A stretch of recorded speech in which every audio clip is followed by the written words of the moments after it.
ses effets dès son annonce. Pourquoi je dis ça? Parce qu'il y a une grande différence entre ce que le gouvernement a retenu pour le projet de loi et ce qu'étaient les préconisations du rapport Moreau. Et donc on sent que le gouvernement a anticipé la possibilité d'une importante mobilisation et que donc avant même d'être réalisée, la manif avait déjà produit des effets. Aujourd'hui, on est effectivement nombreux et nombreuses dans les rues et c'est un mouvement qui va donner confiance et en appeler d'autres sur la question des retraites, mais aussi sur celle des salaires et de l'emploi, parce qu'en fait, tout est lié.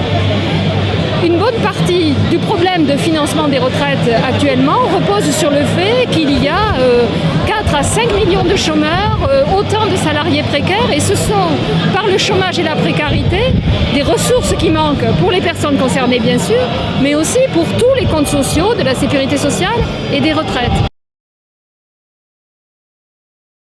De la même façon, des salaires trop bas, comme nous les avons actuellement, gelés, bloqués depuis plusieurs années, individualisés, eh bien c'est autant de moins à la fois dans les caisses de la sécurité sociale, dans les comptes pour les retraites et dans les comptes pour la fiscalité.